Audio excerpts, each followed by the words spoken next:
Yo, what is going on YouTube? I am Germ here. Today we're talking about some big news coming out of the UFC. This is Paddy The Baddy Pimblett. His next fight has been announced, as you can see here, from UFC on BT Sport.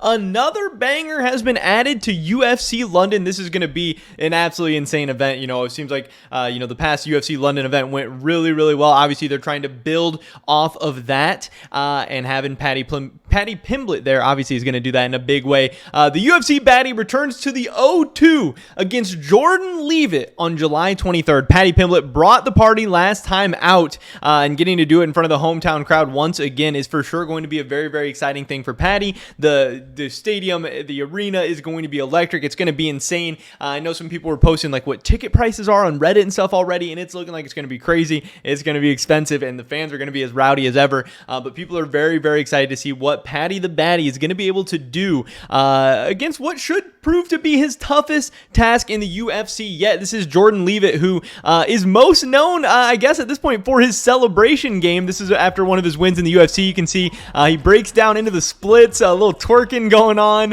and then he breaks it into the worm. So this is definitely an entertaining fighter as well, which could make for an interesting matchup, could make for some theatrics, and could make for some fireworks. But there are some potential things that could be a little bit concerning in this matchup for Paddy the Baddy. So I wanted to just kind of recap how everything has been going for both of these guys, giving you guys a little bit more information. So obviously, Paddy Pimblett broke into the UFC in 2021. This is a guy coming over from Cage Warriors who had a ton of success there. Obviously, you can see his professional record is 18-3 with 2 wins in the UFC, so 16-3 overall. And since getting into the UFC, beat LUIGI VENDRAMINI, KO punches in the first round. I know in that fight he took a little bit of damage. He was on the ropes maybe for a little bit, but ended up getting the first round finish, the first round stoppage. And then obviously his most recent fight against Rodrigo Vargas was a submission, the rear naked choke that he also finished in the first round. Now in that fight, he also got touched up a little bit, not as bad as this first fight against LUIGI, but still, Paddy has shown that he's going to get hit. He is going to take some damage, and that's always going to be a little bit scary. But yes, Paddy, he is what he is. He's an absolute superstar in the making in the UFC, and everyone's super excited for him.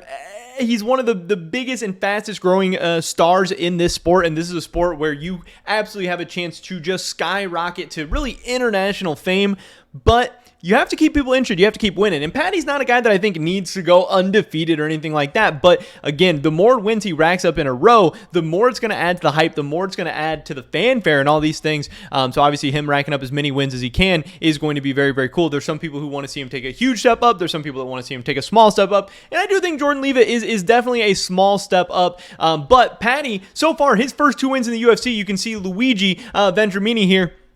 He has a total of 4 fights in the UFC, at least as of recently. His 4 most recent fights in the UFC dating back to 2018. He is now 1-3 in the UFC total. He's 9-3 as a pro, so it's not like this guy's a world beater or anything like that by any means. And then also Rodrigo Vargas, you can see his recent record in the UFC as well. He's 1-3 in his last 4 fights. So, Paddy's wins, there's a lot of people calling him into question. And again, he's taken some damage. It's not like either of these have been perfect victories, but he is 2 for 2 with first round finishes against UFC fighters. I mean, there's obviously something here with Paddy the Baddy, and he's bringing out the crowd. And at the end of the day, this is prize fighting. You need somebody who's going to bring the crowd and bring the energy and bring the excitement. But then we have Jordan Leavitt. This guy, 10-1 in his professional career. The Monkey King apparently is his name. But you can see something interesting here of his wins. Only 1 has come by KO TKO. He has 6 submissions and 3 decisions. So a guy who's gonna look to submit you, a guy who's going to look to, finish the fight, not through punches, not through the stand-up game, but for taking you to the ground and,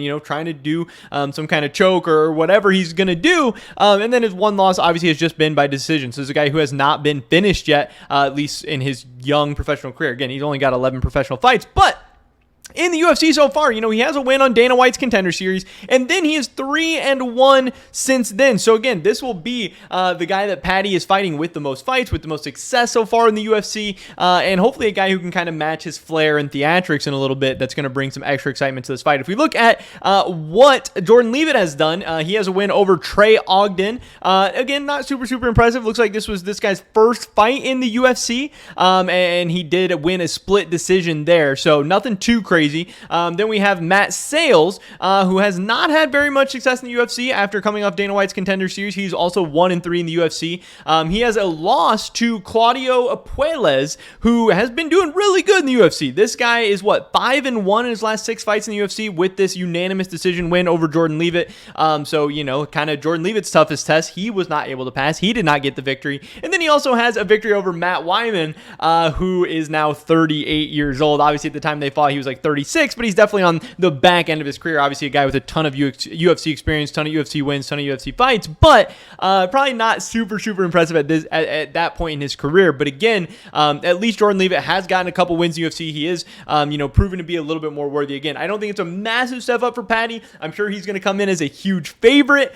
But this could test him in different ways. You know, maybe he's not going to get to stand up and strike. Maybe he's not going to, you know, really get put to the test in that way. So that'll be cool to see, you know, how he's able to defend takedowns, defend submission, some of that stuff. But obviously in Paddy's last fight, he got the submission finish as well. So he's kind of proving to be a whole fighter. And also, obviously, one of Paddy's big weaknesses so far has been getting hit in the face, getting hit in the head. And it doesn't seem like Jordan Leavitt is too big of a knockout threat. So in some ways, I think that is going to be very good for Paddy the Baddy. But either way, this is going to be a hype fight. This is going to be something that people are very excited for. And if Paddy is able to get this thing done, especially if he racks up something like another first round finish, things are going to get crazy. Things are going to get insane all over again.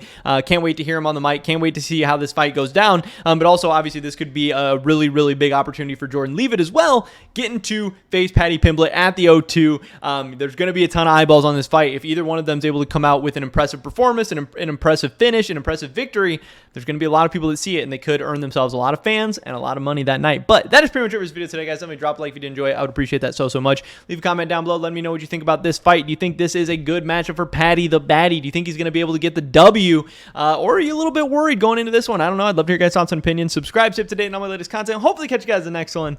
But until then, peace.